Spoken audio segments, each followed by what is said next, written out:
Okay, so onto the tour of the garden and a little bit more information on these trees. So these are some mountain ash rowan trees. So you can see this one here is flowered and produced berries. I got two different varieties, so that was one. The second one here was meant to be, it didn't actually flower this year, but you know, I guess that'll come into fruition next year.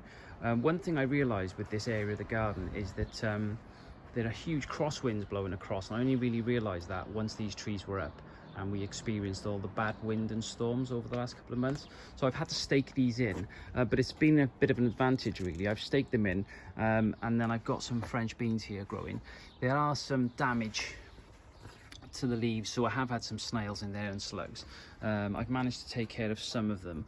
So as a deterrent, I've got the coffee grounds and the eggshells, which I think has worked to a degree, and I've got some produce there, so that's a success. Again, we've been experimenting with planters here, so some old sweet corn tins and some spinach growing there, and some rocket and other salad leaves. So again, I've had to stake this one as well. This one was a bit stronger and a bit more vertical. So yeah, by bringing these trees in, I've just realized the advantage. I wanted to have the trees in the garden to create some structure and some height along this edge of the garden here. But the added advantage is when birds fly through, they don't just go straight over the garden, they actually stop in these trees. And I think that then has meant that they're able to kind of see what they can eat in my garden. So I've had some aphid problems, big aphid problems, and they've been all over this plant here. So the birds have been in and out eating the aphids basically for the last 3 to 4 months. Having some bit of an issue with flies at the moment, lots of flies in the garden. So be interested to see what everyone's doing about flies. Lots and lots of flies. Still got some bees here. So we got some bees on these alliums, still doing their thing. And then up on the decking, we've decided to grow a lot more vegetables at home this year. I've got these planters, so these are the tops of the barrels from over there where I've cut them, and I've got some nice lettuce and carrots and spring onions growing in there. Also got a hop plant, so I'm hoping to see how that goes as an experiment.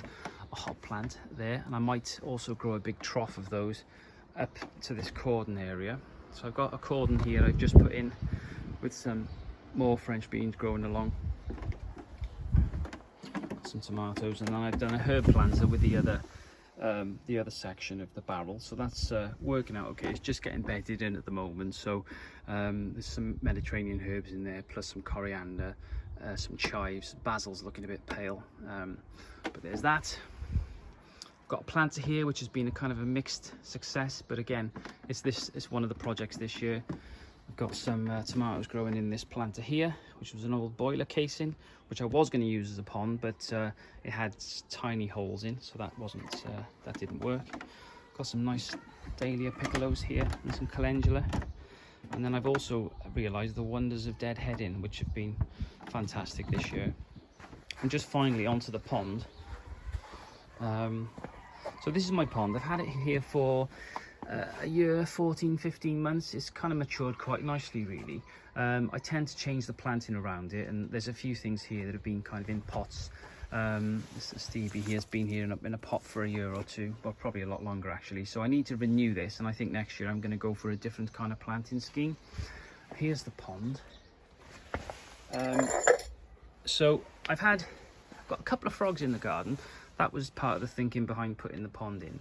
So lots and lots of tadpoles. We had 1 or 2 issues with birds coming in, magpies, which I can show you. But the pond itself has brought in bees, and they've come down and sort of had a drink in the pond. Like I said, birds have been in and around, but mainly it's been a habitat for the tadpoles.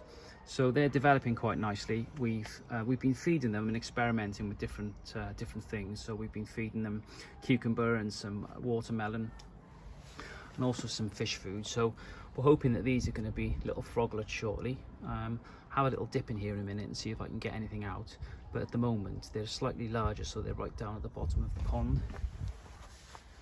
But yeah, this is the pond. So I think the combination really of the pond with the frogs have taken care of a lot of the pests in the garden. So my slug population is down significantly, although my frogs don't seem to like snails that much. So in terms of the snails, they still seem to be thriving, hence the damage to the beans. So we've had some damage here, and then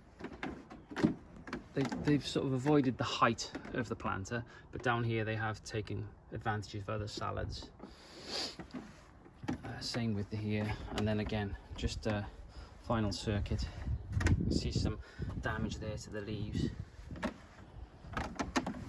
Hostas here always take a beating, so I haven't really learned to deal with snails that well.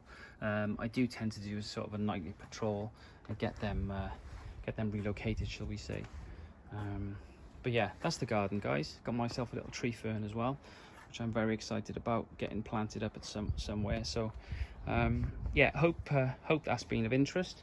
I've also got a new bench and arch I've put in, where I've added a planter for some clematis runner beans, and I've also got a cucumber there, which I'm hoping will grow up and over.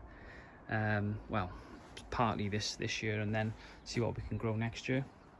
So yeah, I hope that's interesting, guys. Thanks for listening, and then if you've got any questions, obviously please feel free to ask. Take care, guys. Bye bye.